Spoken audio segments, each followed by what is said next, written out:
Joseph Beretta, l'une des sessions des journées AVEM de l'électromobilité est consacrée aux défis actuels et futurs de la mobilité électrique. Alors quels sont ces principaux défis aujourd'hui?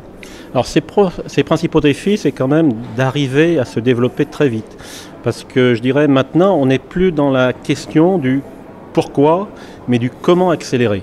C'est-à-dire, on est tous convaincus que la mobilité électrique, c'est une solution pour la décarbonation finalement des transports, mais aussi pour la qualité de vie dans nos villes. Donc ça, on en est convaincus. Mais maintenant, la France s'est fixé des objectifs dans le plan stratégique de filière, avec 100 000 points de charge à l'échéance 2022 et 1 million de véhicules électriques à batterie et hybrides rechargeables. Et quand je regarde les chiffres d'aujourd'hui, on en est loin. Donc il faut accélérer. Donc je pense que les challenges d'aujourd'hui et ceux pour arriver à 2022, c'est vraiment d'accélérer la pénétration de cette électromobilité. Alors justement, l'AVER vient de publier un bilan du déploiement des infrastructures de charge sur le territoire. Où en est-on aujourd'hui? Alors ce bilan montre qu'on en est autour de 28 000 points de charge accessibles au public. Quand je fais le bilan de tout ce qui est installé, c'est-à-dire dans le privé, dans l'habitat, on est à peu près équivalent au parc de véhicules, 240 000 points de charge, c'est à peu près l'équivalent du parc. Mais par contre, ce qui doit être accessible au public, il faut que ça soit clairement bien réparti et fonctionnel. Et aujourd'hui, toutes ces bornes ne sont pas toujours fonctionnelles. Donc on s'attache beaucoup à augmenter la qualité de service de tout ce réseau public. Est-ce que le déploiement est assez homogène sur le territoire ou certaines régions sont en retard? Alors certaines régions sont en retard, mais aujourd'hui on n'a plus trop de zones blanches comme on avait il y a 3 ans. Donc par contre, ce que je vous dis, c'est vraiment mettre la bonne borne au bon endroit pour favoriser finalement l'itinérance.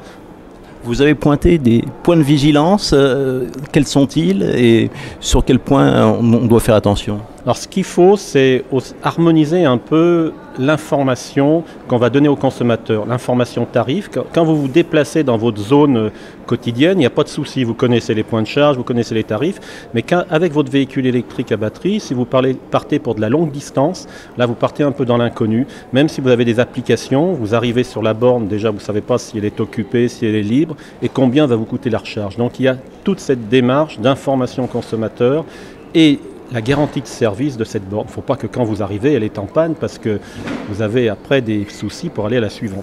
Les dysfonctionnements enregistrés cet été ont fait mal? Ah oui, ça c'est évident. Hein. Cet été, il y a eu quand même un souci sur les bornes autoroutes et les utilisateurs de véhicules qui se pointent sur cette borne quand elle ne fonctionne pas. C'est un souci, même si c'est du logiciel. Donc tout ça, c'est pour nous la qualité de service. Et avec l'AFIREV, qui est l'association justement pour la recharge, on est en train de travailler sur finalement un livre blanc de préconisation pour garantir cette qualité de service qui pourra devenir réglementaire. Avec les progrès enregistrés dans les batteries des véhicules électriques qui favorisent l'itinérance, est-ce que le déploiement de bornes rapides, voire ultra rapides, s'avère aujourd'hui nécessaire? Le développement de bornes rapides, ultra rapides, s'avère nécessaire à condition qu'elles soient bien positionnées et, je reviens à cette information, que la tarification soit claire.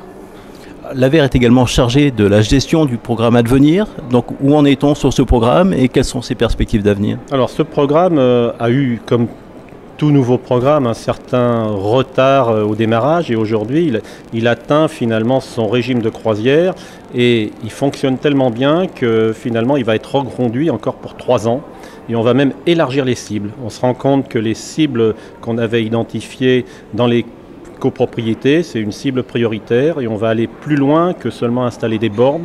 On va aussi financer le câblage commun dans les copropriétés qui permettra à tout un chacun de se raccorder à ce câblage commun. Il y a toujours des difficultés pour installer une borne en copropriété. Le droit à la prise n'est pas aussi évident que cela? Le droit à la prise existe, mais par contre, il faut le faire valoir et c'est toujours la croix et la bannière, le chemin de croix pour le faire valoir. Et après, vous tombez sur la partie économique de ce droit à la prise, c'est à celui qui demande de financer. Donc une installation commune, ça prend du sens pour préparer l'avenir. C'est pour ça que le programme Advenir va financer ces installations, ce qu'on appelle le pré-équipement de ces parkings qui soient anciens ou neufs. Merci.